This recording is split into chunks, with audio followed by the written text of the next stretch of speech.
The Death Cure by James Dashner, Chapter 30. Thomas wished he hadn't hesitated. He should have run when he had the chance. A pack of bodies pressed forward, blocking the door. Brenda wouldn't have been able to come back even if she'd tried. Thomas was stuck at the table, watching in stunned silence as the two men struggled on the floor, punching and grabbing and trying to gain the advantage. Thomas realized that though it was possible he could get hurt by the fleeing crowd, he really had nothing to worry about. He was immune. The rest of the people in the shop had freaked out knowing the virus was so close, and understandably, odds were at least one of them had caught it, but as long as he could stay out of the way of the commotion, he was probably safe right where he was. Someone pounded on the window, and Thomas turned to see Brenda next to Minot and Jorge on the sidewalk. She was motioning frantically for him to get out, but Thomas wanted to watch what was happening. Red Shirt had finally pinned the man to the ground. "It's over! They're already on their way!" he shouted again in that creepy, mechanized voice. The infected man stopped struggling, burst into lurching sobs. It was then that Thomas realized the crowd had fully evacuated and the coffee shop was empty except for the two men and Thomas. An eerie silence settled on the place. Red Shirt glanced at him. "Why are you still in here, kid? Got a death wish?" The man didn't let Thomas answer, though. "If you're going to stick around, make yourself useful. Find me the gun." He turned his attention back to the man he'd restrained. Thomas felt like he was in a dream. He'd seen a lot of violence, but this was different somehow. He went to fetch the gun from under the counter where it had disappeared. I'm immune," he stammered. He got down on his knees and reached, straining until his fingers found the cool metal. He pulled the gun out and walked over to Red Shirt. The man didn't offer any thanks. He took the gun and jumped back to his feet, pointing the weapon at the infected man's face. "This is bad, really bad. Been happening more and more. You can tell when someone's drugged out on the bliss." "So it was the bliss," Thomas murmured. "You knew?" Red Shirt asked. "Well, he's looked weird ever since I got here." "And you didn't say anything?" The skin around the guard's mask almost matched the color of his shirt. "What's wrong with you?" Thomas was taken aback by Red Shirt's sudden anger. I'm sorry. I didn't really know what was going on." The infected man had curled up into a ball on the ground and was sobbing. Red Shirt finally stepped away from him and looked sternly at Thomas. "You didn't know? Where are you from?" Now Thomas really wished he had run. My name's Thomas. I'm nobody. He searched for something to say to explain himself. "I'm not from around here. Sorry." Red Shirt turned the gun on him. Sit down right there." He flicked the gun toward a nearby chair. "Wait. I swear I'm immune." Thomas' heart was pounding in his chest. "That's why Sit your butt down now." Thomas's knees gave out and he plopped into the chair. He glanced toward the door and his chest loosened a bit when he saw Minot standing there with Brenda and Jorge right behind him. But Thomas didn't want his friends involved, didn't want a chance getting them hurt. He quickly shook his head to them to tell them to stay out. Red Shirt ignored the people in the doorway, concentrating purely on Thomas. "If you're so sure about being immune, then you won't mind testing to prove it, now will you?" No, the idea actually relieved him. Maybe the man would let him go once he realized he was telling the truth. "Do it, go ahead." Red Shirt holstered his gun and stepped up to Thomas. He retrieved his device and leaned forward to put it on Thomas's face. "Look into it, eyes open," the man said. "It'll only take a few seconds." Thomas did what he was told, wanting to get it over with as quickly as possible. He saw the same flash of colorful lights he'd seen at the city gates, felt the same puff of air and prick in his neck. Red Shirt took the device back, looked at the readings on the small screen. "Well, what do you know? You're a damn munie after all. You can explain to me how you came to be in Denver and how you don't know squat about the bliss or how to spot a user when you see one." "I work for Wicked." It came out before he'd really thought it through. He just wanted to get out of there.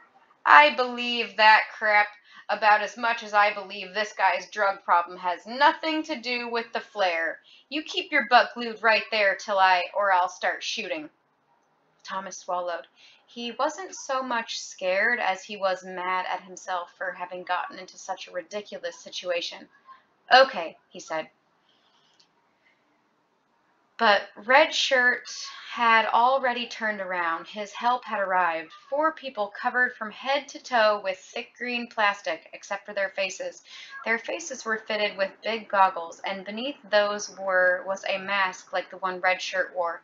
Images flashed through Thomas's mind, but the one that stuck the most, complete memory, the time he'd been taken from the Scorch after his bullet wound had gotten infected. Everyone on the Berg had been wearing the same type of gear as these 4 people. "What in the world?" one of them said, his voice also mechanized. "You caught 2 of them?" "Not really," Redshirt replied. "Got us a Muni. Thinks he wants to sit around and see the show." "A Muni?" The other man sounded like he couldn't believe what he'd heard. "A Muni. He stayed put when everyone else jackrabbited out of here. Claims he wanted to see what happened. To make it worse, he says he suspected our future crank here was on the Bliss and didn't tell anyone. Just went on drinking his coffee like all was right with the world." Everyone looked over at Thomas, but he was speechless, just shrugged. Redshirt stepped back as the 4 protected workers surrounded the still throbbing, sobbing infected man, lying curled up on his side on the ground. One of the newcomers had a thick blue plastic object gripped in both hands. It had an odd nozzle on the end, and the guy was pointing it at the man on the ground, as if it were a weapon. Its purpose seemed ominous, and Thomas searched his memory-depleted mind to work out what it could possibly be, but came up empty. "We need you to straighten out your legs, sir," the lead worker said. "Keep your body still. Don't move. Try to relax." "I don't know," the man wailed. "How was I supposed to know?" "You knew," Redshirt yelled from the side. "No one takes the Bliss just for kicks." "I like the way it feels." The pleading man's voice made Thomas feel incredibly sorry for him. "Plenty of cheaper drugs than that. Quit lying and shut your mouth." Redshirt waved a hand as if swatting a fly. "Who cares? Bag the sucker." Thomas watched as the infected man curled up even tighter, gripping his legs to his chest with both arms. "It's not fair. I don't know. Just kick me out of the city. I swear I'll never come back. I swear, I swear." He broke into another agonizing series of lurching sobs. "Oh, they'll put you out all right," Redshirt said, glancing over at Thomas for some reason. It looked as if he was smiling behind the mask. His eyes shone with something like glee. "Keep watching, Muni. You're gonna like this." Thomas suddenly hated Redshirt as much as he'd ever hated anyone else. He broke eye contact and returned his focus to the 4 suited people, now crouching as they inched closer to the poor guy on the floor. "Straighten out your legs," one of them repeated, "or this is going to hurt something awful. Straighten them, now." "I can't. Please just leave me alone." Redshirt stomped over to the man, pushing one of the workers out of the way, and leaned over and placed the end of his gun against the man's head. "Straighten your legs or I'll put a bullet in your brain and make it easier on everybody. Do it." Thomas couldn't believe the guard's complete lack of compassion. Whimpering, eyes filled with terror, the infected man slowly let go of his legs and extended them, his whole body shaking as he lay flat on the ground. Redshirt stepped out of the way, sliding his gun back into its holster. The person with the odd blue object immediately moved so that he stood behind the man's head, then placed the nozzle so it rested on the crown of his skull, pressing it into his hair. "Try not to move." It was a woman, and if anything, her voice filtered through her mask, sounded even creepier to Thomas than the men's. "Or you'll lose something." Thomas barely had time to wonder what that meant before she pressed a button and a gel-like substance shot out of the nozzle. It was blue and viscous, but moved quickly, spreading over the man's head, then down around his ears and face. He screamed, but the sound was cut off as the gel washed over his mouth, down his neck and shoulders. The substance hardened as it moved, freezing into a shell-like coating that Thomas could see through. In a matter of seconds, half of the infected man's body went rigid, wrapped in a tight sheet of the stuff, which seeped into every crevice of his skin and wrinkle of his clothing. Thomas noticed that Redshirt was looking at him, and he finally met the guard's gaze. "What?" Thomas asked.